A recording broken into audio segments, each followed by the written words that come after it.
When it comes to pricing your wash, dry, and fold business, the pricing is really important. But one of the biggest advice I have learned when it comes to the pricing of a laundry service is that cheaper doesn't always mean better. Yes, you might have a competitor charging 99 cents per pound. You might have a competitor charging 150 per pound, but it's one of those things where you shouldn't charge 80 cents per pound. You shouldn't charge $1 per pound just because you're trying to have a cheaper service than they are, because when you have a cheaper service, all it is a race to the bottom. All it is a race to see who can not make any money first, you know? So it's one of those things where when it comes to pricing your laundry service, do not be afraid to charge your worth.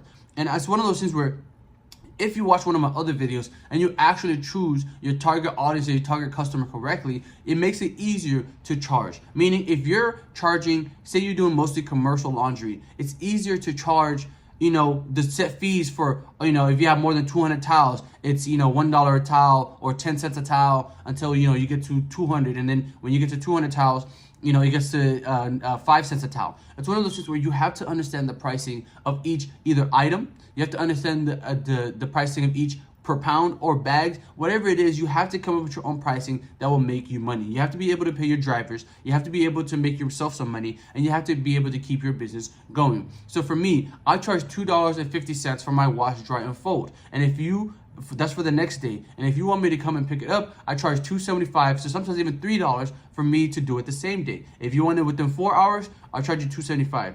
If you want it within 6 hours, I charge you $2.75. If you want it within 4 hours, I charge you $3. It's one of those things where I charge this much because this is what I feel like my service provides, the value that I provide for you. Meaning, if tomorrow you want a cheaper service, go get a cheaper service. McDonald's serves a burger for $1. Whataburger serves a burger for $8.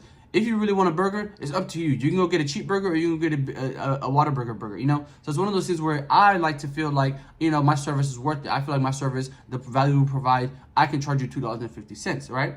So it's one of those things where if I want a promotion tomorrow and I say, hey, you know, we're giving, you know, free delivery, or we're taking 50 cents off each per pound or whatever, I can still make money off of $2 a pound, because that's where some people are starting. I can give a discount and go down and be where you are, compared to you giving a discount and being even lower. So it's one of those things where do not be afraid to charge your value. Do not be afraid to charge what you're worth, because at the end of the day, like I said, it's better to charge a high price and give a discount than to charge a low price and then try to add it later on, you know, because people are going to be like, hey, why is my McDonald's burger now $10, you know, compared to if a burger is $8 and I give you a discount for $2, you know. So when it comes to pricing, make sure you charge within your city, within your, you figure out how much people are charging within your city. Find out how much your competitors are charging, and then you charge something similar. But even if you don't look at your competitors, it's okay to charge the price that you think your value is worth, because if it's better to get, you know, 2 customers for $2.50 rather than getting, you know, 3 customers for 99 cents, because at the end of the day, like I said, it's just a race to the bottom. You can have a gazillion customers hit you up for the 99 cents, but it's gonna be hard to make any money. It's gonna be hard to be profitable. It's gonna be hard to pay your drivers. It's gonna be hard to run the business,